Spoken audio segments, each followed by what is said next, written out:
चलिए, जय हिंद। आज भाग दो पढ़ना है नागरिकता, ठीक है। अनुच्छेद कहां से कहां तक? 5 से 11 तक। पहले हमने इससे पहले टोटल भाग कितने संविधान में आपके? 22 हैं। पहला भाग हमने पूरा कर लिया। पहला भाग आपका था संघ और उसके क्षेत्र, अनुच्छेद 1 से लेकर 4 तक, जिसमें भारत का राज्य क्षेत्र क्या होगा, भारत का नाम क्या होगा, ये सब चीजें हमें देखने मिली थी। और ये देखने मिला था कि 2 और 3 में जो भी बदलाव किए जाएंगे वो आर्टिकल 368 के तहत संविधान संशोधन विधि नहीं कहलाएंगे। इतनी चीजें हमने देख ली थी। आज भाग 2 की ओर आगे बढ़ते हैं। आज हमें देखनी है सिटीजनशिप, नागरिकता। आप सभी भारत के नागरिक हैं। आपको भारत की नागरिकता कैसे मिली, और दूसरे लोगों को भारत की नागरिकता जो भारत में जन्म नहीं लेते उन्हें किस प्रकार से प्राप्त हो सकती है, भारतीय मूल के व्यक्ति कौन कहलाते हैं, ये नागरिकता किन आधारों पर आपसे छीनी जा सकती है, इन चीजों को हम आज डिस्कस करेंगे। तो भाग 2 संविधान का किस अनुच्छेद से किस अनुच्छेद तक है आपका? 5 से लेकर 11 तक। जब संविधान सभा आपका संविधान बना रही थी तो उसमें एक पॉइंट रखना जरूरी था नागरिकता से संबंधित। क्यों? क्योंकि किन्हें हम भारत का नागरिक बोलेंगे, ऐसे कौन लोग हैं जो कहलाएंगे और अपने आप को बोल पाएंगे कि हम कौन है, भारत के नागरिक हैं, उसके प्रावधान क्या होंगे, उसके कानून क्या होंगे। तो इसके लिए कुछ अनुच्छेदों को बनाना तो जरूरी था, कुछ आर्टिकल्स को ऐड करना जरूरी था। तो उन्होंने ऐड किया आर्टिकल 5 से लेकर आर्टिकल 11 तक। अब आर्टिकल 5 से 11 तक, अब थोड़ा सा अब बैकग्राउंड समझना। हमारा देश आजाद कब हुआ था? 15 अगस्त 1947। हमारा संविधान लागू कब हुआ? 26 जनवरी 1950। इसका मतलब साफ है कि 26 जनवरी 1950 के पहले आर्टिकल 5 से लेकर 11 का अस्तित्व नहीं था। तो भारत में आवाजाही होती कैसे थी, या भारत के नागरिक फिर किन्हें कहा गया? ठीक है, तो सबसे पहले ध्यान देना कि आजादी के लगभग 1 वर्ष बाद तक कोई भी इस देश से उस देश जा और आ सकता था। भारत के लोग पाकिस्तान और पाकिस्तान के लोग भारत आ जा सकते थे। बट इस चीज में थोड़ा रोक लगाने के लिए फिर क्या किया गया? 19 जुलाई 1948, ये इंपॉर्टेंट डेट है, आप इसको याद रखेंगे। 19 ऑफ जुलाई 1948 को गवर्नमेंट डिसाइड करती है कि अब हम ऐसे ही किसी को आने जाने नहीं देंगे, हम परमिट सिस्टम लागू करते हैं। परमिट सिस्टम मतलब कि अब आपको दूसरे देश में जाने से पहले या आने से पहले सरकार की अनुमति लेना अनिवार्य है। यानी यदि आपके पास परमिट होगा तो ही आप दूसरे देश या इस देश में आ सकते हैं, वरना नहीं आ सकते। तो परमिट सिस्टम आपका कब लागू किया गया? 19 जुलाई। अब देखना 1947 15 ऑफ अगस्त से लेकर 19 जुलाई 1948 तक आपके लोग भारत से पाकिस्तान और पाकिस्तान से भारत आ जा सकते थे बिना किसी रोक टोक के। ठीक है, इसके बाद अब अतः आप दूसरे देश में प्रवेश करने के लिए आपको सरकार की अनुमति लेनी होगी। अब यहाँ परमिट सिस्टम, अब क्या हुआ, जब देश आजाद हुआ उस समय पासपोर्ट सिस्टम तो था नहीं। हम आजाद हुए, हमें नया नया 1 ही वर्ष हुआ है, एकदम से हम पासपोर्ट कैसे बना दे पूरे देश की जनसंख्या के लिए? तो क्या लागू किया गया? परमिट सिस्टम, जो किसका ही दूसरा रूप था, पासपोर्ट का एक विकल्प बोल सकते हैं आप। 1950 तक पासपोर्ट सिस्टम को फिर क्या कर दिया गया? लागू कर दिया गया। 15 अगस्त 1947 से 26 जनवरी 1950, ये गैप दिख रहा है बीच में, ये जब हम आजाद हुए और ये जब हमारा संविधान लागू किया गया, इसके बीच में भारत का नागरिक किसे माना जाएगा और किसे नहीं माना जाएगा। देखो 1947 को हम आजाद हो गए, हमने 1 वर्ष के बाद उसमें 19 ऑफ जुलाई को क्या कर दिया, 1948 को परमिट सिस्टम मिला दिया। पर अब जब संविधान हम लागू करने जा रहे हैं उसमें हमें लिखने आर्टिकल्स। तो हम आर्टिकल में क्या लिखें, हम किसे बोलें कि ये नागरिक भारतीय नागरिक कहलाएगा और ये नागरिक भारतीय नागरिक नहीं कहलाएगा? हम कैसे कहें कि इन नागरिकों को भारतीय नागरिकता इन आधारों पर दी जा सकती है? तो इस चीज को डिसाइड करने के लिए आर्टिकल 5, 6, 7 और 8 लिखे गए। ठीक है, सिंपल मैं आपको बताता हूं कि जब 26 जनवरी 1950 के पहले का जो समय था, इसके पहले कौन भारतीय नागरिक होगा, कौन भारतीय नागरिक होगा, या वो भारतीय नागरिक कैसे कहलाएगा, कैसे कहलाएगा या कैसे प्राप्त करेगा, ये किस में लिखे गए आपके? ये लिखे गए आपके आर्टिकल नंबर 5 में, आर्टिकल नंबर 6 में, आर्टिकल नंबर 7 में और आर्टिकल नंबर 8 में। 9, 10, 11 में कुछ दूसरी बातें लिखी गई हैं। 26 जनवरी 1950 में किन्हें भारतीय नागरिक माना जाएगा, ये किसमें लिखा गया? Article number 5, 6, 7, 8। अब हम देखते हैं इसमें लिखा आखिर क्या गया था। अब पहले ये समझ लेना, भारत में नागरिकता संविधान के अनुच्छेद 5 से 11 हैं जो भाग 2 में शामिल हैं। नागरिकता अधिनियम 1955 नागरिकता से संबंधित कानून है। ये अन्य संशोधन किए गए थे 86, 92, 2003, 2005, 2019।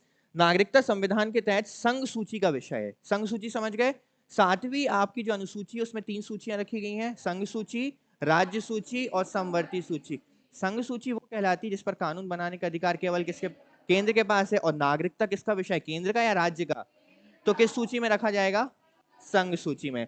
संविधान नागरिक शब्द को परिभाषित नहीं करता है। आपको संविधान में कहीं भी नागरिक शब्द की परिभाषा देखने को नहीं मिलेगी, लेकिन नागरिकता के हकदार व्यक्तियों की विभिन्न श्रेणियों का विवरण भाग 2 में किया गया है। संविधान के अन्य प्रावधानों के विपरीत जो 26 जनवरी 1950 को अस्तित्व में आया, इन अनुच्छेदों को 26 नवंबर 1900 को ही लागू अंगीकृत कर दिया गया था। अब आते हैं हम अपने मेन टॉपिक में। देखो, अनुच्छेद 5 से लेकर 8 तक यह बताया गया है कि 26 जनवरी 1950 तक किसे भारत का नागरिक माना जाएगा। हम हर चीज को उसकी बैक स्टोरी से पढ़ेंगे। आर्टिकल में आपको डायरेक्ट बताऊंगा 5 में क्या लिखा है, 6 में क्या लिखा है, ठीक है। पहले हम उसकी बैक स्टोरी में चलते हैं कि इसकी जरूरत क्यों पड़ी और इसे क्यों लिखा गया। तो 26 जनवरी को जब संविधान लागू किया जा रहा था तो 5 से लेकर 8 तक ये डिसाइड किया गया कि हम ये लिखेंगे कि 26 जनवरी 1950 के पहले किन्हें भारतीय नागरिक माना जाएगा। तो आर्टिकल नंबर 5 में उनकी बात की गई जिनका जन्म ही कहां पर हुआ है, भारत में, ठीक है। आर्टिकल नंबर 5 में किसकी बात की गई है, जिनका जन्म ही कहां पर हुआ, भारत में। अभी बात हो रही है 26 जनवरी 1950 के पहले के समय की। इसके बाद अनुच्छेद 6 में कहा गया ये उनके लिए है जो पाकिस्तान से भारत आए तथा उनकी 3 जनरेशन जो थी वो भारतीय थी। देखो 1947 के बाद 2 देश बन गए, एक पाकिस्तान और एक भारत। अब कुछ लोग कहां चले गए, पाकिस्तान, पर वो पाकिस्तान वाले हिस्से से कहां आए, भारत आए। और वो उनकी 3 जनरेशन कम से कम अविभाजित भारत का क्या रही हो, हिस्सा रही हो। तो उनके लिए क्या लाया गया, आर्टिकल नंबर 6। अब आर्टिकल नंबर 7 में क्या बात कही गई, ये उनके लिए है जो 1 मार्च 1947 के बाद पाकिस्तान चले गए थे परंतु 26 जनवरी 1950 के पहले भारत लौट आए। अब मैं आपको बताता हूं ये डेट इंपॉर्टेंट क्यों है। इस समय बड़े रूप में हुए थे आपके सांप्रदायिक दंगे। इस दिनांक को, इस दंगे से बचने के लिए अधिकतर नागरिक इधर से उधर और उधर से इधर आ गए थे, ना चाहते हुए भी अपनी जान बचाने के लिए। इस वजह से ये डिसाइड किया गया कि जो लोग 1 मार्च 1947 के बाद पाकिस्तान चले गए हैं ना चाहते हुए भी दंगों की वजह से, पर यदि वो 26 जनवरी 1950 के पहले वापस भारत आ जाते हैं तो हम भी उन्हें क्या दे सकते हैं, नागरिकता दे सकते हैं। फिर से समझना, आर्टिकल नंबर 5 में बात की गई है जो जन्म कहां लिए हैं, भारत में, इसमें कोई दो राय नहीं है।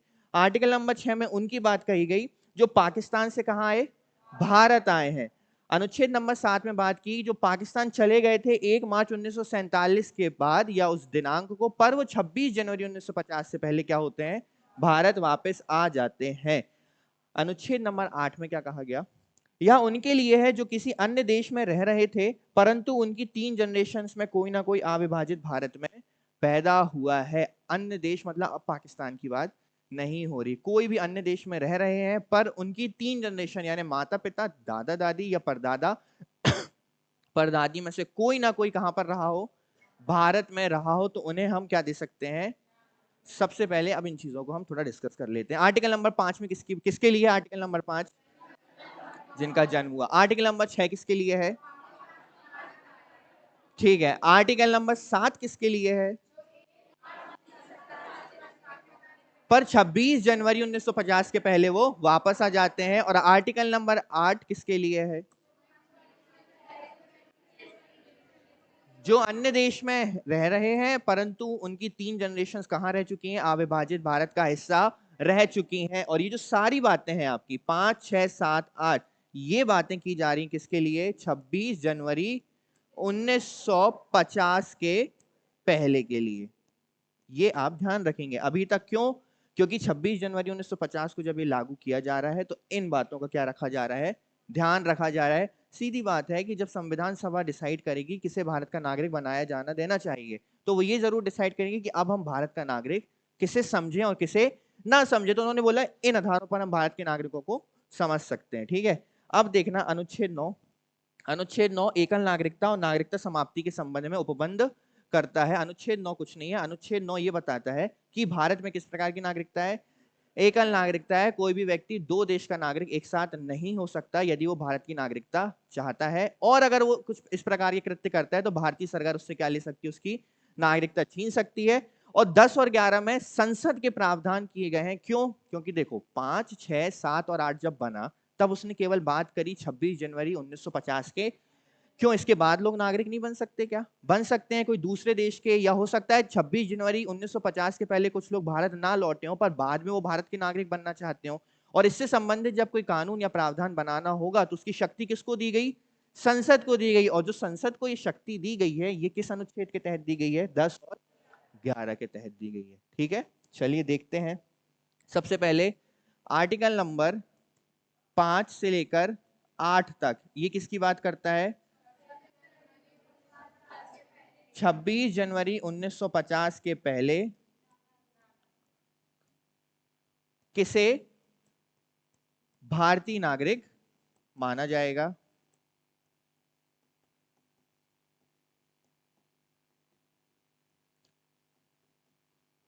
इसके बाद आर्टिकल नंबर 9 क्या कहता है? एकल नागरिकता और क्या कर सकती है? नागरिकता को समाप्त किया जा सकता है। इसके बाद आर्टिकल नंबर 10 और 11 क्या करते हैं? ये संसद को क्या देते हैं? शक्तियां देते हैं या अधिकार देते हैं किस संबंधी प्रावधान बनाने के लिए? नागरिकता संबंधी प्रावधान बनाने के लिए। ये चीज सरल तौर पर समझ में आई। फिर हम इन आर्टिकल्स के थोड़ा अंदर चल के बात करेंगे। समझ में आया यहां तक? चलिए आगे देखते हैं।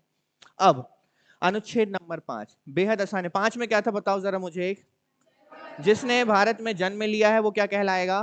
भारत का नागरिक कहलाएगा। देखना आर्टिकल नंबर 5 यह संविधान के प्रारंभ पर नागरिकता प्रदान करता है। 3 कंडीशंस होनी चाहिए। भारत में निवास करने वाले और जन्म लेने वाले सभी व्यक्तियों को क्या दी जाएगी? नागरिकता दी जाएगी।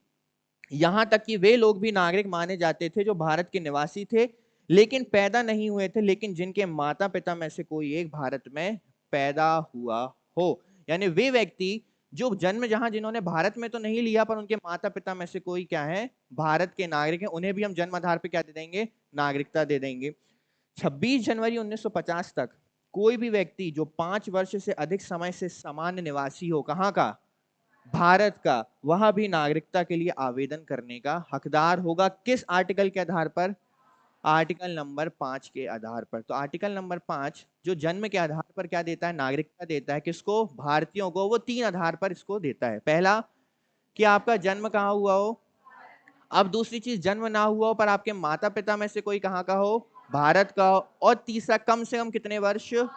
5 वर्ष आप कहां के निवासी हो? भारत के हो। तो आर्टिकल 5 के तहत आपको क्या दी जा सकती है? तो आर्टिकल 5 में कितने बिंदु हैं? 3 बिंदु। पहला जन्म, दूसरा माता पिता में से किसी एक का भारतीय होना, और तीसरा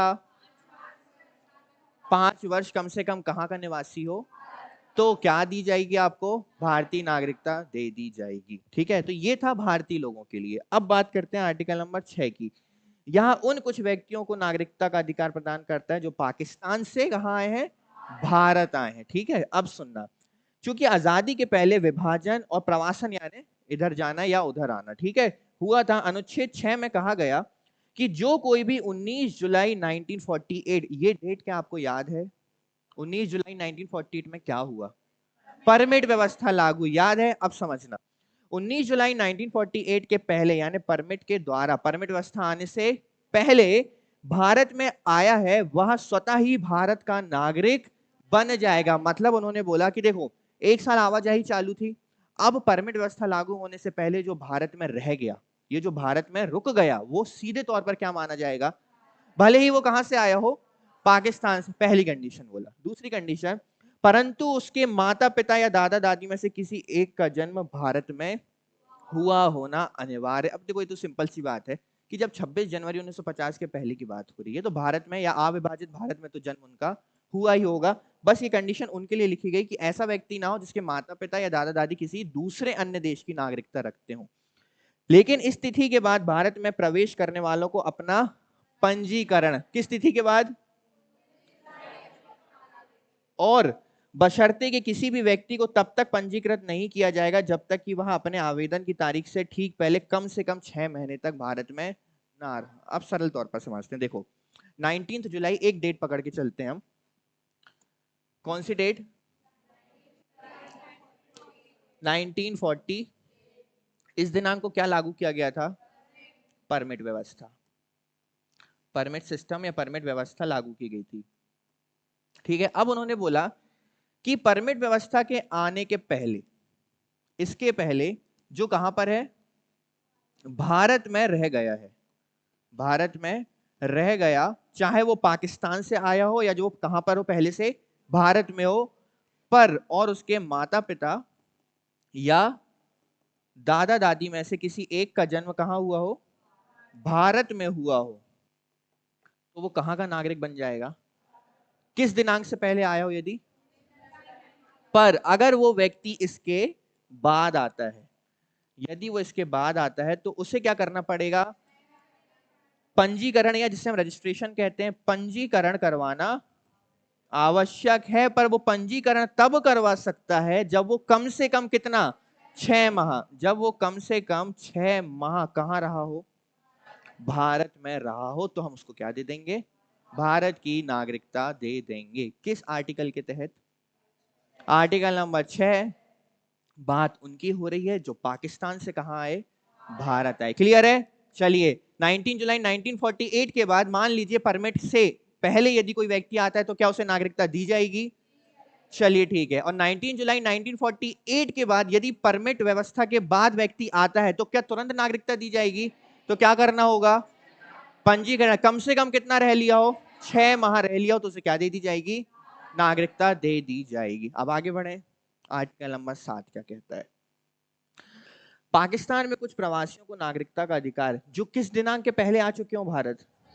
देखा, जो लोग 1 मार्च, मैंने अभी आपको इस डेट का कारण बता दिया, जो लोग 1 मार्च 1947 के बाद पाकिस्तान चले गए थे, चाहे वो चाहते हो चाहे वो ना चाहते हो, परंतु वो 26 जनवरी 1950 के पहले कहां पर आ गए? पुनर्वास परमिट पर वापस आ गए, उन्हें नागरिकता के दायरे में शामिल किया जाएगा। बस इतना करना पड़ेगा कि इस हेतु उन्हें केवल 6 महीने में भारत में रहते हुए पंजीकरण अपना कराना पड़ेगा। वही सेम चीज है, कोई फर्क नहीं है इसमें। उन्होंने इससे पहले बोला कि देखो, जो आपके परमिट व्यवस्था आने के पहले आ गए वो नागरिक हैं, जो परमिट व्यवस्था के आने के बाद आए उन्हें क्या दे दिया जाएगा? 6 महीने रहे और क्या करवा लें? पंजीकरण। अब उन्होंने बोला कि जो लोग 26 जनवरी 1950 के पहले और 1 मार्च 1947 के बाद कहां पर आ गए हैं? भारत में आ चुके हैं, वो 6 महीने रहे और अपना क्या करवा लें? पंजीकरण करवा लें। हम उन्हें भी क्या सौंप देंगे? नागरिकता सौंप देंगे। देखो फर्क समझ जाओ। जो आर्टिकल नंबर 6 कह रहा है वो उनकी बात कर रहा है जो पाकिस्तान से कहां आए हैं? भारत आए, पर उन्होंने एक डेट फिक्स करी है 19 जुलाई 1948। उन्होंने उस दिनांक की बात करी। जब आर्टिकल नंबर 8 की हम बात कर रहे हैं तो उन्होंने अलग डेट की बात की है, जिसमें उन्होंने 1 मार्च 1947 की बात की है और किस दिनांक के पहले लौटने की बात की है? बस सेम फॉर्मूला रखा है कि 6 महीने कहां रहना होगा? भारत में रहना होगा। और क्या करना पड़ेगा आपको? अपना रजिस्ट्रेशन यहां पर करवाना पड़ेगा। इस आधार पर हम आपको क्या दे देंगे? नागरिकता दे देंगे। अनुच्छेद 8 क्या कहता है? भारत के बाहर रहने वाले भारतीय मूल, अभी मैं आपको आगे बताऊंगा कि ये भारतीय मूल होता क्या है, इंडियन ओरिजिन किसे कहा जाता है। भारतीय मूल के कुछ व्यक्तियों को नागरिकता का अधिकार प्रदान किया गया। एक बार जल्दी जल्दी बता दो। 5 में जिसने यहाँ पर जन्म लिया, 6 में जो पाकिस्तान से भारत आए, और 7 में जो चले गए थे पर वो 26 जनवरी 1950 के पहले वापस आए। और आर्टिकल 8 बात करता है जो किसी अन्य देश के क्या है? आपके निवासी हैं। अब देखना, भारत से बाहर रहने वाला भारतीय मूल का कोई भी व्यक्ति, याद रखना भारतीय मूल, यहां पर विदेशी नागरिक की बात नहीं हो रही। किसकी बात हो रही है? भारतीय मूल। अभी तक केवल बात भारतीयों की हो रही है, किसी भी प्रकार के विदेशी की बात नहीं हो रही है। भारतीय मूल का कोई भी व्यक्ति या जिसके माता पिता या दादा दादी में से कोई भारत में पैदा हुआ हो, इस हेतु उन्हें उस देश में मौजूद भारतीय राजनयिक, यानी आपके जो डिप्लोमेट हैं, जिस देश में वो भारतीय मूल का व्यक्ति रह रहा है, और उस देश में जो भारतीय डिप्लोमेट है उसके पास जाकर स्वयं को भारतीय नागरिक के रूप में क्या करवाना पड़ेगा? पंजीकृत करवाना होगा। और यहां पर भी एक डेट लागू होगी कि ऐसा करने वाले लोगों को 26 जनवरी 1950 को भारत का क्योंकि हम जानते हैं 5, 6, 7, 8 में जो भी बात हो रही है वो किस डेट के पहले की हो रही है? 26 जनवरी 1950। तो 26 जनवरी 1950 के पहले यदि कोई व्यक्ति जो देश से बाहर जाकर रहता है परंतु उसका ओरिजिन क्या है? भारतीय, यानी उसके माता पिता या दादा दादी में से कोई क्या है? भारत का नागरिक रह चुका है, तो उन्हें क्या करना पड़ेगा? उस देश के डिप्लोमेट हैं जो भारतीय राजदूत हैं उनके पास जाएंगे और 26 जनवरी 1950 के पहले अपना क्या करवाएंगे? पंजीकरण करवाएंगे और स्वतः ही वो क्या बन जाएंगे फिर भारत के। समझ में आया? एक बार दोहरा लेते हैं, ठीक है। आर्टिकल नंबर 5 3 बिंदुओं पर आपको क्या देता है? नागरिकता देता। पहला बिंदु बताओ। दूसरा बिल्कुल सही। और तीसरा 5 वर्ष कहां पर? भारत में स्थायी निवासी रहा हो। आर्टिकल नंबर 6 जो पाकिस्तान से कहां है? भारत आए, उन्हें क्या देता है? नागरिकता देता है, परंतु किस दिनांक के पहले की बात करता है?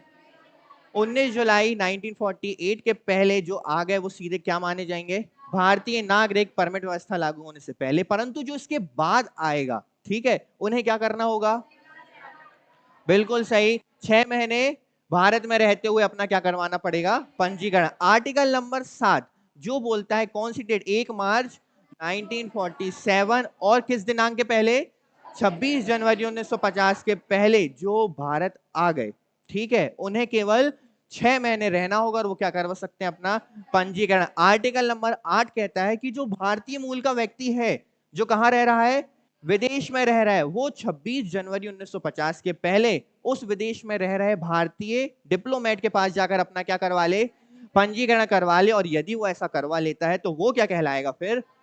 भारत का नागरिक। तो इन 4 आधारों पर 26 जनवरी 1950 में जब संविधान जब लागू हुआ तो इन 4 फॉर्मूलाज को जिसने फॉलो किया या माना, उन्हें क्या मान लिया गया? भारत का नागरिक। तो वे सभी लोग क्या कहलाने लगे फिर? भारत के नागरिक कहलाने लगी। तो 5, 6, 7, 8 समझ में आया?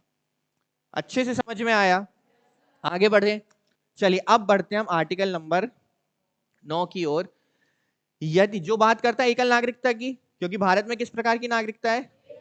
भारत कभी भी आपको 2 देशों की नागरिकता फॉलो करने नहीं देगा। आप भारत की नागरिकता के साथ किसी अन्य देश की नागरिकता अपने पास नहीं रख सकते। तो भारत क्या कहता है कि यदि कोई व्यक्ति स्वेच्छा से यानी अपनी इच्छा से या किसी विदेशी राज्य की नागरिकता प्राप्त कर लेता है तो वह भारत का नागरिक नहीं होगा। भारत उसकी नागरिकता को क्या कर सकता है?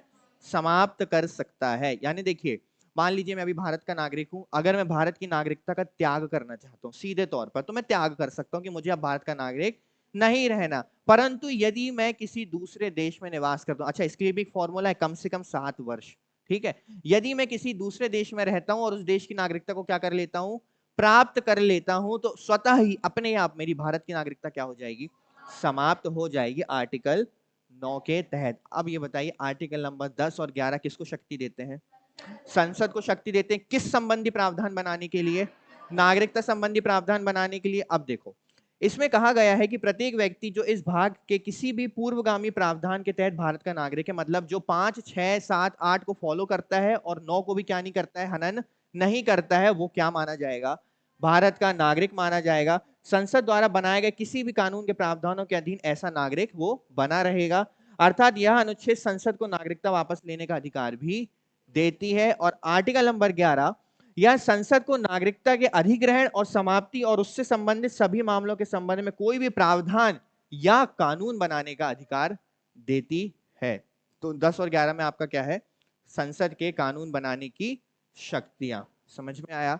अब एक चीज तो आपके दिमाग में आ रही होगी कि अभी तक आपने सबको भारतीय नागरिक बना दिया, ठीक है, कब तक? 26 जनवरी 1950 तक। अब उसके बाद यदि किसी को नागरिक मान लो आज किसी को भारत का नागरिक बनना है, तो 26 जनवरी की डेट तो बहुत पहले जा चुकी है। तो अब भारत के नागरिक आप, अच्छा आप सभी भारत के नागरिक कैसे बनते हो? इतने सारे आर्टिकल्स हैं, किसके तहत आप बनते हैं? आर्टिकल 5। क्यों? क्योंकि आपका जन्म कहाँ हुआ है और आपके माता पिता भी कहाँ के हैं, आपके दादा दादी भी कहाँ के हैं, और आपके माता पिता 5 वर्ष से ज्यादा कहाँ रह रहे हैं, तो आपको किस आधार पर यहाँ का नागरिक माना जाएगा? भारत का नागरिक जन्म के आधार पर माना जाएगा। अच्छा, अब नागरिकता जब सौंपी जाती है, ठीक है, या नागरिकता जब दी जाती है तो किन आधारों पर दी जाती है? 26 जनवरी 1950 के पहले तो हमने देख लिया कि इन आधारों पर क्या दी गई? नागरिकता दी गई। परंतु इस दिनांक के बाद यदि कोई भारत का नागरिक बनना चाहता है, सिटीजन ऑफ इंडिया का टैग लगाना चाहता है, गर्वान्वित महसूस करना चाहता है, तो उसको क्या करना होगा, है ना। तो उसके लिए इन्होंने क्या किया, एक नागरिकता अधिनियम लेकर आया, ठीक है, 1955 1955, और उसमें उन्होंने सब बता दिया कि देखो इन आधारों पर आप क्या कर सकते हो, भारत के नागरिक बन सकते हो, या इन आधारों पर जो भी व्यक्ति भारत में आएंगे हम उन्हें क्या मानेंगे, भारत का नागरिक मानेंगे। और 1955 में एक बात और कही गई, 1955 में यह बोला गया, दो प्रकार की बातें कही गई 1955 में। 1955 का जो आपका अधिनियम आता है, ये दो बातें करता है। एक, नागरिकता प्राप्ति की बात, कि आप नागरिकता किन आधारों पर क्या कर सकते हो, प्राप्त कर सकते हो, ये किसने बोला, 1955 के अधिनियम ने कहा। और दूसरी ओर इन्होंने बात की नागरिकता को समाप्त करने की बात, कि किन आधारों पर आपकी नागरिकता को क्या किया जा सकता है, समाप्त किया जा सकता है, या किन किन बिंदुओं का हनन होने पर या नहीं माने जाने पर आपकी नागरिकता को क्या कर दिया जाएगा, समाप्त कर दिया जाएगा। तो ये आर्टिकल तो हमने देख लिए, आर्टिकल तो मुश्किल नहीं थे, पर वो नागरिकता के प्रावधान कौन से हैं जिसके तहत किसी विदेशी को या किसी अन्य नागरिक को आपके देश का नागरिक या भारत का नागरिक बनाया जा सकता है, या वो बिंदु कौन से हैं जिसके तहत आप जो आज भारत के नागरिक हैं आपकी नागरिकता को छीना जा सकता है, तो वो हम आज देखते हैं। अब बात करते हैं नागरिकता अधिनियम 1955 की। एक चीज याद रखना, नागरिकता में बहुत सारे संशोधन हुए, अंतिम संशोधन हुआ 2019 में, ठीक है। 26 जनवरी 1950 के पूर्व कौन भारत का नागरिक है, इसकी जानकारी हमें किसने दे दिया, 5, 6, 7 और 8 ने दे दिया, अच्छे से दिया है, सारी चीज समझा दी 5 से 7, 8 ने हमें। इसके अतिरिक्त 26 जनवरी 1950 के बाद किसे भारत का नागरिक माना जाएगा या नागरिकता दी जाएगी, इसकी जानकारी आपको कहां से मिलेगी, नागरिकता अधिनियम 1955 से। अब देखते हैं, भारत की नागरिकता निम्नलिखित तरीकों से प्राप्त की जा सकती है, वो जन्म के आधार पर, वंश के आधार पर, पंजीकरण के आधार पर, देशीकरण के आधार पर और क्षेत्र के समावेश। अब सुनना मेरी बात, जन्म के आधार पर मतलब होता है माता पिता भी कहाँ है, भारत में है, और जन्म भी कहाँ हुआ है, ध्यान से सुनना, माता पिता भी कहाँ है और जन्म भी कहाँ हुआ, ये है जन्म के आधार पर, जिस प्रकार से हम सभी क्या हैं, भारत के नागरिक हैं। अब बात करते हैं वंश के आधार पर, माता पिता के पास नागरिकता है भारत की, परंतु जब जन्म हुआ है उस समय वो किसी अन्य देश में थे, जिसमें मान के चलते हैं कि उनका जन्म हुआ कहां पर, अमेरिका में, ठीक है, पर उनके माता पिता के पास सिटीजनशिप कहां की है, भारत की है, यानी उस बालक का जिसका जन्म हुआ उसका वंश क्या हो गया, भारतीय मूल का हो गया। इस आधार पर उसे क्या दी जा सकती है, भारत की नागरिकता दी जा। बहुत छोटा सा डिफरेंस है, माता पिता भारत में और जन्म भी कहां, माता पिता भी कहां के नागरिक हैं, भारत के। अब माता पिता भारत के नागरिक हैं परंतु जन्म कहां हुआ, किसी अन्य देश में हुआ। जैसे मैंने आपको बताया कि अमेरिका में जिसका जन्म होता है उसे अमेरिका की नागरिकता स्वतः ही मिल जाती है, परंतु माता पिता नहीं चाहते कि कहां की मिले, अमेरिका की। वो तो चाहते हैं कि हम तो भारतीय नागरिक है ना, तो हमारा जो जन्म हुआ है उस बच्चे का, उसको भी कहां की नागरिकता मिले, भारत की। तो उसे किस आधार पर नागरिकता मिल सकती है, कि भले ही आप दूसरे देश में जन्म लिए हैं पर आपके माता पिता तो कहां के हैं, नागरिक, भारत के नागरिक हैं। पंजीकरण, पंजीकरण हम डिटेल में समझेंगे, किन किन आधारों पर पंजीकरण के द्वारा। पंजीकरण केवल उसके लिए होता है कि माता पिता के पास भारतीय नागरिकता नहीं है और वो किसी अन्य देश में निवास कर रहे हैं, या भारत में भी निवास कर रहे हैं पर नागरिकता उनके पास भारत की नहीं है, पर कभी रही थी, पर कभी रही थी। अब वो चाहते हैं कि उनके बेटे को या उनके बच्चे को नागरिकता कहां की मिले, भारत की, या उन्हें भी नागरिकता अब कहां की चाहिए, भारत की। तो वो किसके द्वारा, पंजीकरण के द्वारा भारत की नागरिकता को ग्रहण कर सकते हैं। देशीकरण, देशीकरण पूर्णतः केवल विदेशियों के लिए है। देशीकरण का मतलब होता है कि विदेशी को देशी बनाना, यानी वो कहां की नागरिकता चाहता है, भारत की। यदि कोई विदेशी, देखो अब विदेशी है, कुछ ऐसे विदेशी हैं जिनके माता पिता कभी भारतीय थे ही नहीं, उनका जन्म ही दूसरे देश में हुआ, उनके माता पिता भी किसी अन्य देश के थे, उनके दादा दादी भी किसी अन्य देश के थे, पर अब उन्हें क्या चाहिए, भारत की नागरिकता चाहिए। तो किस प्रोसेस के तहत, देशीकरण की प्रोसेस के तहत वो क्या बन सकते हैं, भारत के नागरिक बन सकते हैं। क्षेत्र के समावेश, अब यदि भारत भविष्य में किसी अन्य देश का या अन्य क्षेत्र का क्या कर लेता है, ग्रहण कर लेता है, जैसे कि मान लीजिए कि हम आधे पाकिस्तान को क्या कर लेते हैं, अधिग्रहित कर लेते हैं भारत में, तो स्वतः ही वो सदस्य जो वहां, जो नागरिक वहां रह रहे हैं, वो स्वतः ही किसके नागरिक बन जाएंगे, भारत के नागरिक बन जाएंगे। अब मुझे एक बात बताओ, यदि मैं आपसे एक सवाल पूछूं कि कितने आधारों पर नागरिकता को प्राप्त किया जा सकता है, तो इसका जवाब आप क्या दोगे? एक बार फिर से सोच कर बताओ, कितने आधारों पर भारतीय नागरिकता को प्राप्त किया जा सकता है? कितने आधारों पर?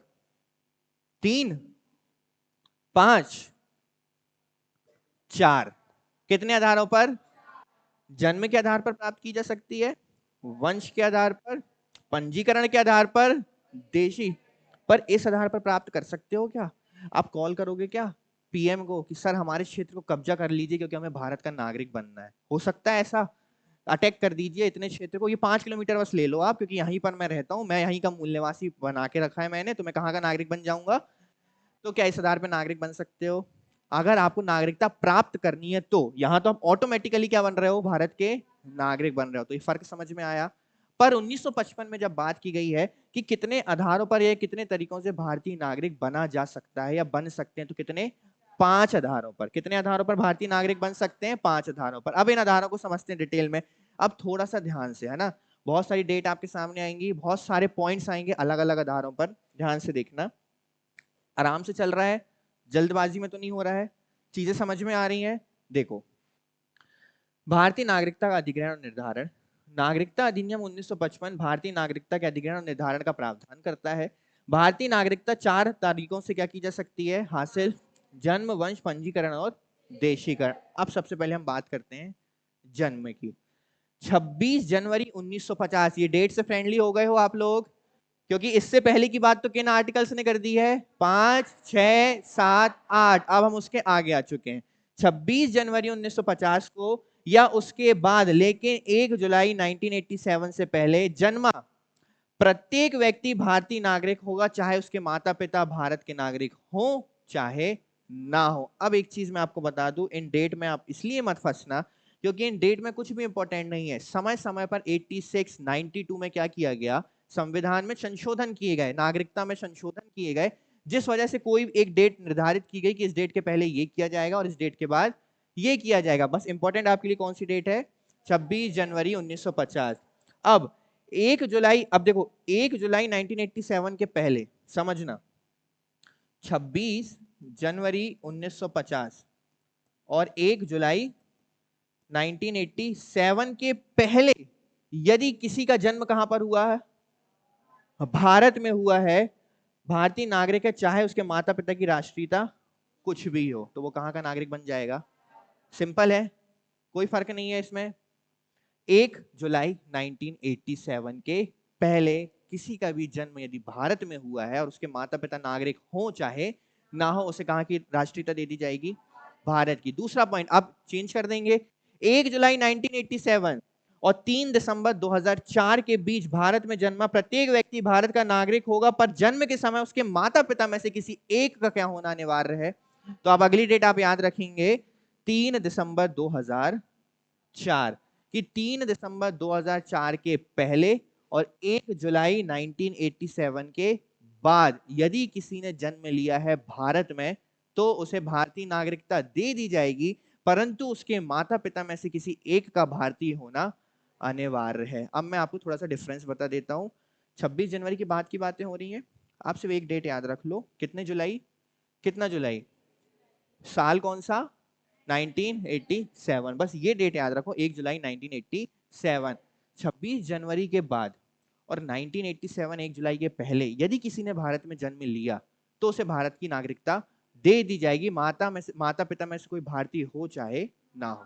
पर इसके बाद फिर संशोधन किए गए और संशोधन में डिसाइड किया गया कि अब 1 जुलाई 1987 के बाद, ठीक है, और आपका 3 दिसंबर 2004 के पहले जिसने जन्म लिया है उसे भारतीय नागरिकता दे दी जाएगी, बशर्ते माता और पिता में से किसी एक का भारतीय होना अनिवार्य होना चाहिए। ठीक है, ये सब किस आधार पर चल रही नागरिकता? अभी जन्म के आधार पर चल रही है। अगला पॉइंट, अब इस डेट के आगे भी कुछ होगा। 3 दिसंबर 2004 को या उसके बाद भारत में जन्मा प्रत्येक व्यक्ति देश का नागरिक है, बशर्ते उसके माता पिता दोनों भारतीय हो या जन्म के समय कम से कम एक माता पिता नागरिक हो और दूसरा अवैध प्रवासी ना हो। देखो इन्होंने क्या कहा, यहां तक इन्होंने अवैध प्रवासी शब्द का उपयोग नहीं किया था। इन्होंने अवैध प्रवासी शब्द का उपयोग इसलिए किया, इन्होंने कहा कि देखिए 3 दिसंबर 2004 के बाद जिसका भी जन्म भारत में होगा हम उसे भारत का नागरिकता दे देंगे, पर शर्त सुनिए, दोनों ही क्या होने चाहिए, भारत के नागरिक होना चाहिए। अच्छा, दोनों में से कोई एक भी होगा तो चलेगा, पर यहाँ पे एक नया शब्द जोड़ दिया गया कि जो दूसरा सदस्य है जो भारत का नागरिक नहीं है वो अवैध प्रवासी नहीं होना चाहिए, इलीगल माइग्रेंट, मतलब जो बिना वीजा के कहा एंटर हुआ हो भारत में, जिसके पास भारत की नागरिकता या भारत में रहने का अधिकार ना हो, वो क्या कहलाता है, अवैध प्रवासी। तो आपके माता पिता दोनों भारतीय हैं तो नागरिकता लेके जाओ, आपके माता पिता में से कोई एक भारतीय नागरिक तो आप नागरिकता लेके जाओ, परंतु माता पिता में से कोई एक अवैध प्रवासी नहीं होना चाहिए। इन 3 आधारों पर और जन्म के आधार पर नागरिकता, ये चीज देखो, जो विदेशी राजदूत होते हैं ना जो भारत पे रहते हैं, भारत की एम्बेसी जिसमें दूसरे देशों की एम्बेसीज होती हैं, इनके जो बच्चे हैं वो भी कहाँ जन्म ले सकते हैं, भारत में जन्म ले सकते हैं। मान लीजिए किसी राजदूत का परिवार भारत में रह रहा है और भारत में उसके बेटे का या बच्चे का क्या हो जाता है, जन्म हो जाता है, तो उसे भारत की नागरिकता नहीं दी जाएगी, पहली चीज। और दूसरा, भारत के शत्रु देश या जिनके साथ युद्ध की स्थिति बनी हुई है उन देशों के बच्चों को भी भारत की नागरिकता नहीं दी जाएगी। तो ये नहीं दी जाएगी थोड़ी देर हम साइड में रख देते हैं, थोड़ा सा हम कहां चलते हैं, डिटेल में चलते हैं, जन्म आधारित पे। देखो डेट बताते चलिए मुझे जरा जल्दी जल्दी से। पहले इन्होंने बोला पॉइंट नंबर 1 कि 26 जनवरी 1950 से 1 जुलाई 1987 के बीच यदि भारत में किसी ने भी जन्म लिया, अब उसके माता पिता भारतीय हो चाहे ना हो, हम उसे क्या दे देंगे, चलिए ठीक है। पॉइंट नंबर 2 इन्होंने बोला कि 1 जुलाई 1987 के बाद से लेकर 3 दिसंबर 2004, 3 दिसंबर 2004 के बीच यदि किसी ने जन्म लिया है तो हम उसे भारतीय नागरिकता दे देंगे, परंतु माता और पिता में से किसी एक का भारतीय होना अनिवार्य। चलिए ठीक है। इसके बाद इन्होंने बोला कि 3 दिसंबर 2004 के बाद अब जिसने भी भारत में जन्म लिया है हम उसे भारत की नागरिकता सौंप देंगे, परंतु या तो माता पिता दोनों ही भारतीय हो, और यदि माता पिता में से एक कोई भारतीय है तो ठीक है, परंतु दूसरा अवैध प्रवासी ना हो। तो जो इन 3 पॉइंट को फॉलो कर सकता है हम उसे भारतीय नागरिकता सौंप सकते हैं। और इसके अलावा बोला गया कि जब हम जन्म के आधार पर नागरिकता सौंप रहे हैं पर विदेशी जो राजदूत यहाँ रहते हैं उनके बच्चों को भारतीय नागरिकता नहीं सौंपी जाएगी, और इसके अलावा जो हमारे शत्रु देश हैं जिनके साथ युद्ध की स्थिति बनी हुई है उन्हें भी भारतीय नागरिकता नहीं सौंपी जाएगी। तो ये किस आधार पर हो गई, जन्म के आधार पर। क्लियर है, जन्म आधार समझ में आ गया। अब पॉइंट नंबर 2 क्या था आपका, वंश के आधार पर। चलिए वंश देख लेते हैं। वंश के द्वारा ध्यान से देखना, फिर वही डेट आ गई क्योंकि बात किसकी हो रही है, 26 जनवरी 1950 के बाद की। 26 जनवरी 1950 को या उसके बाद भारत के बाहर पैदा हुआ व्यक्ति जिसके माता पिता कहाँ के हैं, भारत के हैं, वंश के आधार पर भारत का नागरिक है यदि उसके माता पिता का जन्म और या वो भारत के नागरिक है। ठीक है। 10 दिसंबर 1992 को या उसके बाद लेकिन 3 दिसंबर 2004 से पहले भारत के बाहर पैदा हुआ व्यक्ति यदि उसके माता पिता में से कोई भी जन्म से भारत का नागरिक था तो उसको क्या दे दी जाएगी, नागरिकता दे दी जाएगी। इन डेट्स में फंसने की जरूरत नहीं है, केवल संशोधन के आधार पर इन डेटों का क्या किया गया है, डिसाइड किया गया है। देखो क्या बोल रहा है वो कि 26 जनवरी 1950 को या उसके बाद जो भारत के बाहर पैदा हुआ है परंतु उसके माता पिता कहाँ के नागरिक हैं तो उसे हम क्या दे देंगे, भारत की नागरिकता दे देंगे। अब 10 दिसंबर 1992 को या उसके बाद लेकिन 3 दिसंबर 2004 से पहले भारत के बाहर वो पैदा हुआ व्यक्ति है परंतु उसके माता पिता कहाँ के नागरिक हो, भारत के नागरिक हो, हम उसे क्या दे देंगे, भारत की नागरिकता दे देंगे। अब कुछ कंडीशन सुनना, यदि भारत के बाहर या 3 दिसंबर 2004 के बाद पैदा हुआ किसी व्यक्ति को नागरिकता प्राप्त करनी है तो उसके माता पिता को यह घोषणा करनी होगी कि नाबालिग के पास किसी अन्य देश का पासपोर्ट नहीं है और उसका जन्म 1 वर्ष के भीतर भारतीय वाणिज्य दूतावास में। देखो क्या होता है, मान लीजिए माता पिता कहाँ के हैं आपके, भारतीय नागरिक हैं परंतु वो अभी कहाँ विदेश में काम कर रहे हैं या विदेश में रह रहे हैं। अब वो उसके बच्चे का जन्म कहाँ पर हो जाता है, कहाँ पर, अब उन्हें अगर उसे भारतीय नागरिक बनाना है तो पहली चीज उसके पास किसी अन्य देश की नागरिकता, क्योंकि कुछ देश ऐसे हैं जो जन्म के आधार पर तुरंत क्या दे देते हैं, तो आप उस देश की नागरिकता को पहले क्या मत करो, एक्सेप्ट मत करो। और दूसरा, 1 वर्ष के भीतर, उसके जन्म के 1 वर्ष के भीतर आप दूतावास में, जो भारतीय दूतावास उस देश में स्थित है, वहां जाकर उसका क्या करवाइए, पंजीकरण करवाइए कि हम भारत के नागरिक हैं, ये हमारा बच्चा है जो जन्म दूसरे देश में लिया, परंतु हम इसे क्या देना चाहते हैं, भारतीय नागरिकता देना चाहते हैं, इसलिए हम इसका क्या करवाना चाहते हैं, पंजीकरण करवाना चाहते हैं। तो ये किस आधार पर दे दिया जाएगा आपको, वंश के आधार पर। और वंश के आधार पर केवल उन्हें नागरिकता मिल सकती है जिनके माता पिता कहां के हो, भारत के हो, परंतु जन्म कहां पर हुआ हो, भारत के बाहर हुआ हो। किसी विदेशी को इस आधार पर नागरिकता नहीं मिल सकती। तो ये हो गया आपका किस आधार पर, वंश के आधार पर। अच्छा, यदि किसी दूसरे देश में है तो उस नाबालिग को कहां रजिस्टर्ड करवाना पड़ेगा, दूतावास में। कितने समय के भीतर, 1 वर्ष के भीतर। क्लियर है। और उस बालक के पास या बच्चे के पास किसी अन्य देश की नागरिकता नहीं होनी चाहिए, क्योंकि अगर अन्य देश की नागरिकता होगी तो उसे भारत की नागरिकता सौंपी नहीं जाएगी, क्योंकि भारत किस नागरिकता को फॉलो करता है, एकल नागरिकता को फॉलो करता है। और यदि अभी भी उसको भारत की नागरिकता चाहिए है तो उसको दूसरे देश की नागरिकता को छोड़ना पड़ेगा। तो ये किस आधार पर हो गया, वंश के आधार पर हो गया।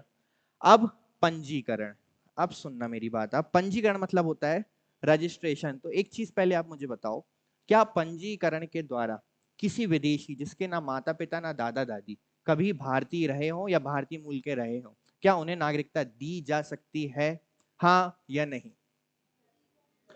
फिर से मैं सवाल रिपीट करता हूं, कोई भी ऐसा विदेशी जिसके ना माता पिता कभी भारतीय थे ना दादा दादी कभी भारतीय थे, जो एकदम ही विदेशी मूल का है, ठीक है, क्या उसे पंजीकरण के द्वारा नागरिकता दी जा सकती है, हाँ या नहीं? हाँ, नहीं दी जा सकती है, क्योंकि उसे देशीकरण के द्वारा क्या दी जाती है, नागरिकता दी जाती है। जो विदेशी है, पूर्णतः विदेशी है, उसे केवल देशीकरण के द्वारा क्या दी जाएगी, विदेशी को देशी बना रहे हो ना, तो देशीकरण याद रखो, ठीक है। अब पंजीकरण के द्वारा होते हैं आपके कौन, पर्सन ऑफ इंडियन ओरिजिन, साफ साफ लिखा है भारतीय मूल के व्यक्ति। अब जब ये शब्द आता है ना भारतीय मूल, तो सबसे पहले हमें पता होना चाहिए कि भारतीय मूल किसे कहा जाता है या भारतीय मूल के व्यक्ति किसे कहा जाता है। तो सुनना, वे लोग ध्यान से जो पाकिस्तान, अफगानिस्तान, बांग्लादेश, चीन, ईरान, भूटान, श्रीलंका तथा नेपाल के अलावा किसी अन्य देश के क्या है, नागरिक हैं, उन्हें क्या माना जाएगा, भारतीय मूल। रुकना, अभी केवल इतना होना जरूरी नहीं है, उसके आगे जिनके पास कभी ना कभी भारतीय पासपोर्ट रहा हो, मतलब कभी ना कभी वो भारत के क्या रह चुके हैं, नागरिक रह चुके हैं। तीसरा पॉइंट, जिनकी 3 जनरेशन्स में कोई ना कोई अविभाजित भारत का नागरिक रह चुका हो। अतः मूल निवासी की श्रेणी में उन्हें भी रखा जाता है जिन्होंने भारतीयों से शादी की है। कैसे, मैं आपको बताता हूं। एग्जाम्पल के तौर पे प्रियंका चोपड़ा को जानते हैं सभी। प्रियंका चोपड़ा ने एक विदेशी से शादी की है, निक जोनस, जो भारत के नागरिक नहीं है, पर प्रियंका चोपड़ा से शादी करने के बाद वो भारतीय मूल के बन चुके हैं। अच्छा, अब वो भारतीय मूल के बन चुके हैं तो क्या वो भारत के नागरिक बन सकते हैं? सीधे तौर पर नहीं बन सकते, क्योंकि यहां पर भारत में शादी के आधार पर तुरंत नागरिकता नहीं सौंपी जाती है।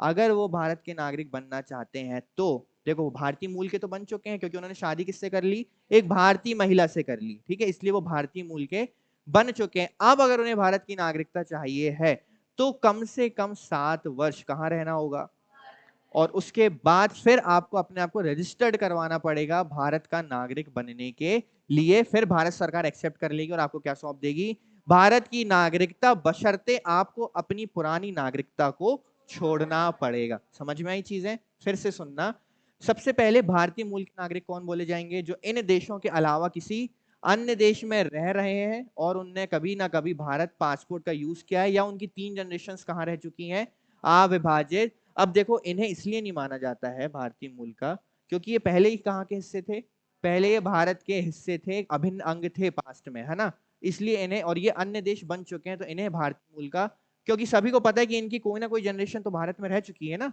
अविभाजित भारत में तो रह ही चुकी है, इसलिए इन्हें उस क्षेत्र से क्या रखा गया है, बाहर रखा गया है। तो भारतीय मूल का व्यक्ति कौन होगा? जिसने कभी ना कभी भारतीय पासपोर्ट का या भारतीय नागरिकता में रह चुका है। दूसरा, जिसकी 3 जनरेशन भारत में रह चुकी हैं। और तीसरा, भारतीय मूल के व्यक्ति से उसने क्या की हो? शादी की हो। तो वो केवल भारतीय मूल का बनेगा, भारतीय नागरिक नहीं बनेगा। उसके लिए उसको एक प्रोसेस को फॉलो करना पड़ेगा। अब सुनो, ये भारतीय मूल हो गया। अब भारतीय मूल के व्यक्तियों को पंजीकरण के द्वारा क्या दी जाती है? नागरिकता। अब उन्हें क्या प्रोसेस फॉलो, अगर वो इतनी चीजों को फॉलो करते हैं कि हाँ हम इन चीजों में से इन पॉइंट्स को फॉलो कर रहे हैं, तो अब हम नागरिकता किन आधारों पर ले सकते हैं वो देखना। पंजीकरण द्वारा भी नागरिकता प्राप्त की जा सकती है। इसके लिए कुछ अनिवार्य नियम है। भारतीय मूल का व्यक्ति जो पंजीकरण के लिए आवेदन करने से पहले कितना, बस याद रखना कि यदि भारतीय मूल के व्यक्ति को नागरिकता चाहिए तो कम से कम कितने वर्ष? 7 वर्ष उसको भारत में रहना होगा, तब वो पंजीकरण के द्वारा क्या प्राप्त कर सकता है। तो एक चीज आप अच्छे से अपने दिमाग में डाल लीजिए कि पंजीकरण के द्वारा नागरिकता उन्हें दी जाती है जो भारतीय मूल के होते हैं, और भारतीय मूल के द्वारा यदि आपको नागरिकता प्राप्त करनी है, पंजीकरण करवाना है, तो कम से कम कितने वर्ष? 7 वर्ष आपको कहां रहना होगा? भारत में रहना होगा। अच्छा, ये जो 7 वर्ष है ना, क्या है, समय समय पर इनमें बहुत परिवर्तन किए गए, संशोधन किए गए। वर्तमान में कितना है? ये 7 वर्ष है। भारतीय मूल का व्यक्ति जो अविभाजित भारत के बाहर किसी देश का निवासी हो, वो भारतीय मूल का कहलाता है। एक व्यक्ति जिसने भारतीय नागरिक से शादी की, अभी मैंने आपको बताया, और पंजीकरण के लिए आवेदन करने से पहले उसे कितने समय? 7 वर्ष कहां रहना होगा? उन व्यक्तियों के नाबालिग बच्चे जो भारत के नागरिक हैं। अब मैं आपको ये चीज समझाता हूं, पहले आप यहां होल्ड करिए। ये चीज समझ में आई कि भारतीय मूल क्या होता है? समझ में आया? मान लीजिए कि आप में से कोई किसी फॉरेन सिटीजन से क्या करता है? शादी करता है, कोई भी देश का नागरिक हो, बशर्ते किन देशों को छोड़कर मैंने बता दिया आप लोगों को।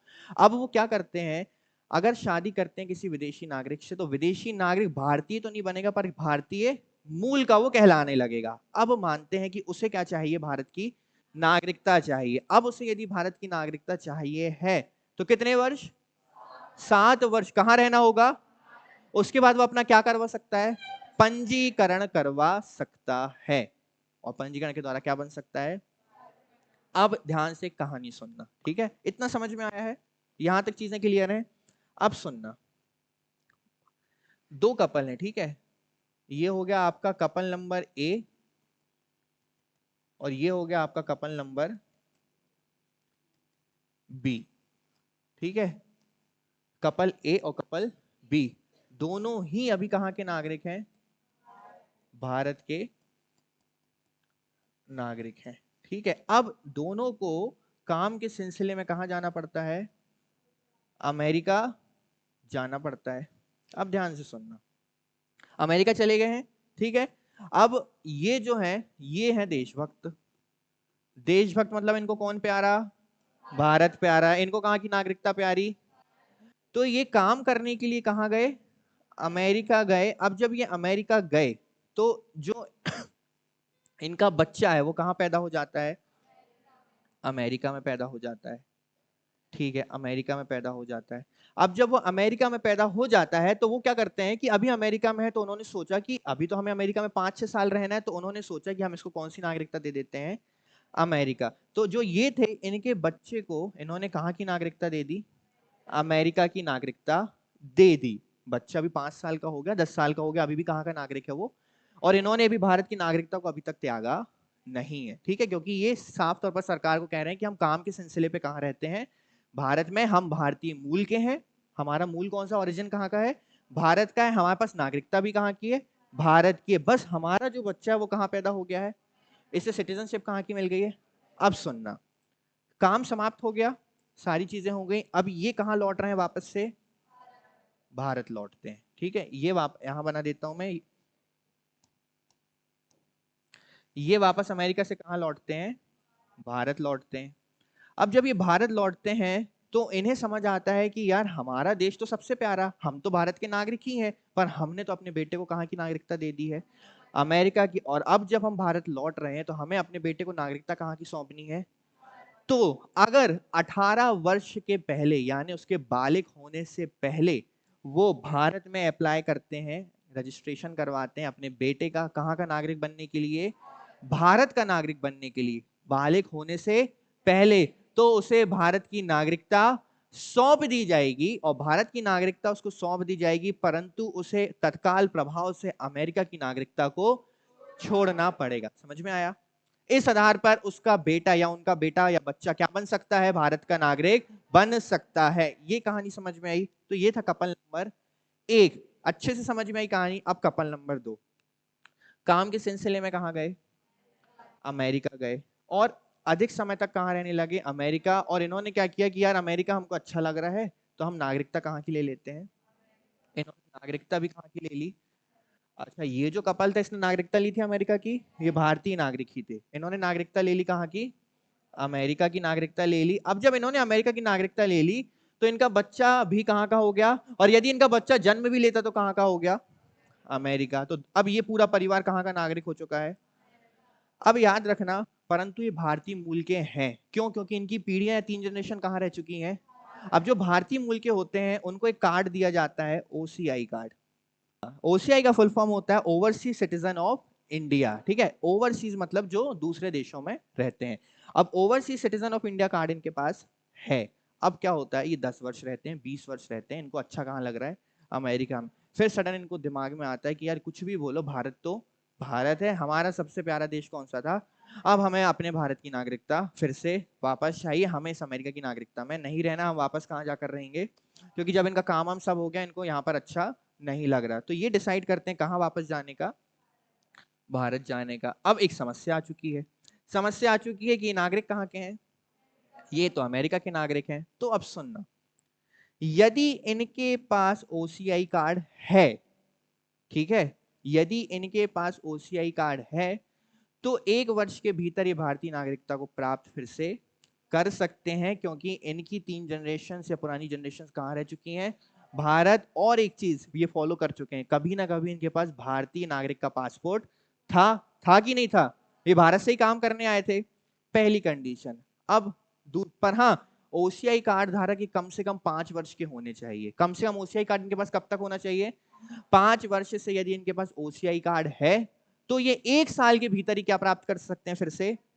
अब बात करते हैं पॉइंट नंबर 2, दूसरी चीज की, है ना, कि अगर इनके पास ओसीआई कार्ड नहीं है तो सेम कंडीशन, भारतीय मूल के तो है, तो कम से कम कितने वर्ष भारत में आके रहना पड़ेगा?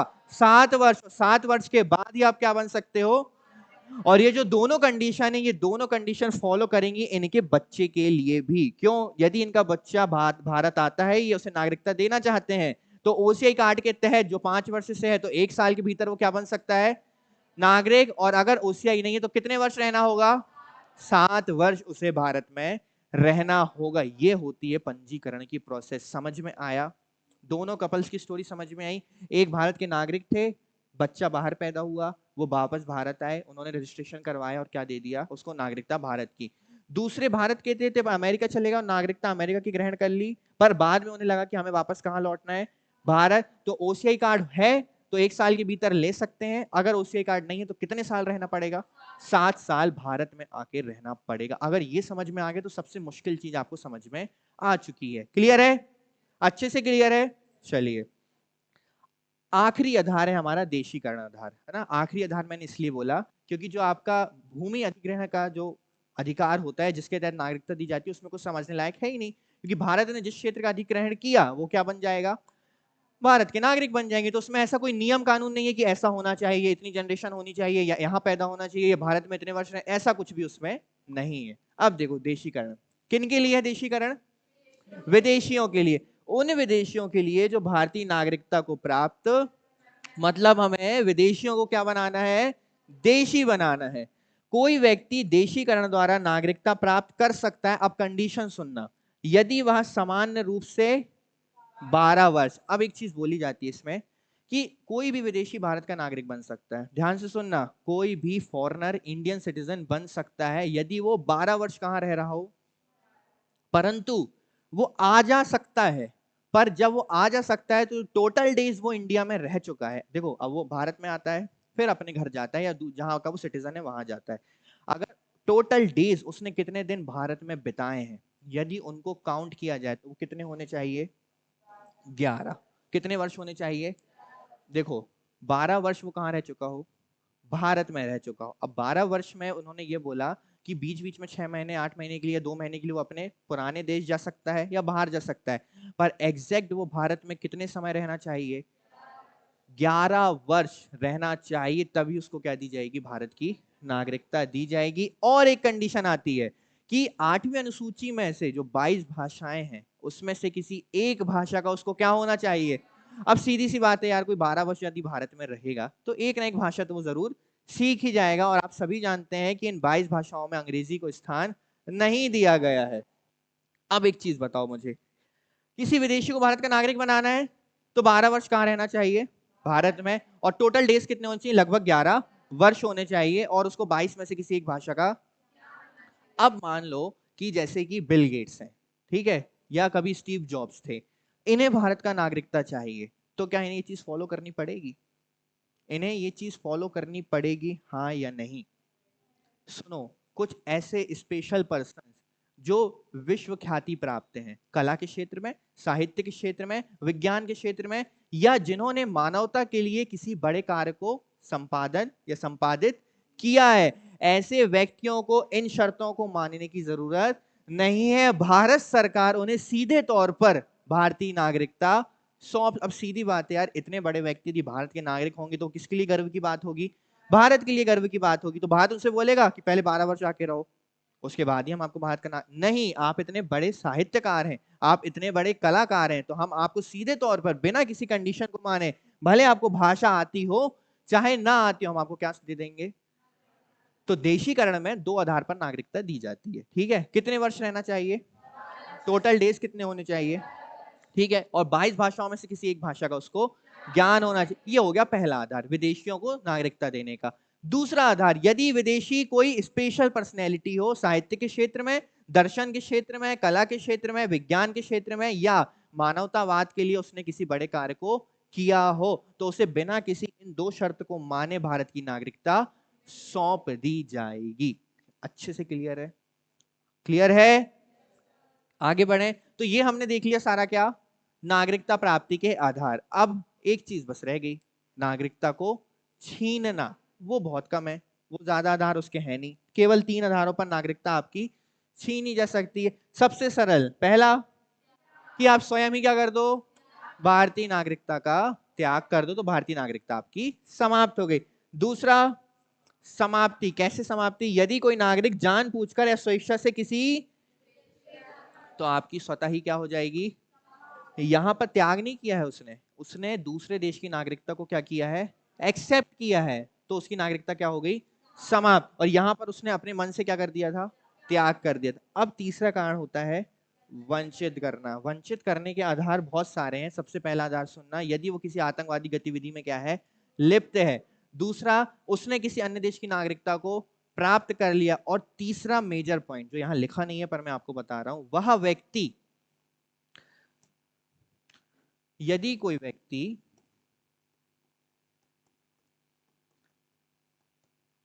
7 वर्ष, कितने वर्ष? 7 वर्ष बिना सरकार, कौन सी सरकार? भारतीय सरकार, बिना सरकार को सूचित किए किसी अन्य देश में निवास कर रहा है, तो क्या होगा? तो उसकी भारतीय नागरिकता को क्या कर दिया जाएगा? समाप्त कर दिया जाएगा। ये सारे पॉइंट्स लिखे हुए हैं। भारत सरकार कुछ मामलों में किसी व्यक्ति को उसकी नागरिकता से वंचित कर सकती है। यह केवल उन नागरिकों के मामले में लागू होता है जिन्हें पंजीकरण, देशीकरण या केवल अनुच्छेद 5C के द्वारा नागरिकता प्राप्त की गई है। अब ये वही आधार हैं आपके, जिन आधारों पर आपको नागरिकता सौंपी गई थी और जिन आधारों पर आपसे नागरिकता को छीना जा सकता है। और एक नागरिकता और है, एक आधार और है जिसके आधार पर आपसे नागरिकता को छीना जा सकता है या आपको देश से भगाया जा सकता है, अवैध प्रवासी। क्लियर है? जो अवैध प्रवासी हो तो भारतीय नागरिक है ही नहीं। अब मान के चलते हैं कि कोई अवैध प्रवासी है और भ्रष्टाचार के तहत, ठीक है, वो कहां का नागरिक बन जाता है? भारत का नागरिक बन जाता है। और भविष्य में पता चलता है कि इन्होंने गलत डॉक्यूमेंट सबमिट करके क्या क्या ग्रहण की है? भारत की नागरिकता को ग्रहण किया है, तो उसकी भारतीय नागरिकता को क्या कर दिया जाएगा? समाप्त कर दिया जाएगा। तो इन आधारों पर आपकी भारतीय नागरिकता आपको दी जाती है और इन आधारों पर आपसे आपकी भारतीय नागरिकता छीन ली जाती है या त्याग दी जाती है। तो आर्टिकल 5, 6, 7, 8 क्लियर है। इसने बात की थी 26 जनवरी 1950 के पहले। आर्टिकल नंबर 9 ने बात करी थी एकल नागरिकता की। 10 और 11 ने बात की थी संसद की शक्तियों की। फिर जब 26 जनवरी 1950 के बाद किन्हें नागरिकता दी जाए ये सवाल उठा, तो लाया गया कौन सा बिल आपका, कौन सा बिल 1955, ठीक है, नागरिकता अधिनियम 1955। और उसने बोला देखिए 5 आधार हैं और 4 आधार में से नागरिकता प्राप्त कर सकते हो, 5 आधार पर नागरिकता दी जा सकती है। ठीक है, पहला कौन सा था, जन्म आधार, जिसमें हमने 3 बिंदु देखे। दूसरा कौन सा था, कौन सा, वंशानुगत, जिसमें माता पिता तो भारत के नागरिक पर बच्चे ने जन्म किसी दूसरे देश में लिया है। तीसरा पॉइंट क्या था आपका, पंजीकरण। तीसरा, चौथा पॉइंट देशीकरण। और पांचवा पॉइंट था आपका अधिग्रहण। किसी अन्य क्षेत्र का अधिग्रहण यदि किया जाता है तो उसे क्या माना जाएगा, भारत का नागरिक। समाप्ति 3 आधारों पर की जाती है। पहला त्याग, दूसरा और तीसरा वंचित करना। ये वंचित करने का अधिकार किसके पास है, संसद या सरकार के पास है। ठीक है, अब केवल 2 बिंदु बचे हैं। नागरिकता संशोधन अधिनियम 2003 और 2019 क्यों इंपॉर्टेंट है, इसमें मैं बता देता हूं। नागरिकता संशोधन अधिनियम 2003 में पहली बार इस शब्द को परिभाषित किया गया। किसको, मैंने बता दिया, अवैध प्रवासी कौन है, वे लोग अवैध प्रवासी कहलाएंगे जो बिना डॉक्यूमेंट और वीजा के भारत में अवैध रूप से रह रहे हैं। इसके अलावा वे लोग भी अवैध प्रवासी कहलाएंगे जो वीजा समाप्त होने के बाद भी भारत में रह रहे हैं। अतः अवैध प्रवासी किसी भी आधार पर भारतीय नागरिकता को प्राप्त नहीं कर सकता। अभी जो 4 आधार मैंने आपको बताए, जन्म आधारित, पंजीकरण, वंशानुगत और देशीकरण, कोई भी अवैध प्रवासी इन 4 आधारों पर नागरिकता को प्राप्त नहीं कर सकता। अब क्या हुआ, ये चीज यहां तक क्लियर है। पर अब आता है आपका नागरिकता संशोधन अधिनियम 2019। इसने क्या बोला कि अफगानिस्तान, बांग्लादेश और पाकिस्तान, क्या देश बोले मैंने, पहला अफगानिस्तान, बांग्लादेश और पाकिस्तान। अब 6 धर्मों के नाम सुनना, हिंदू, सिख, बुद्ध, पारसी, ईसाई और जैन।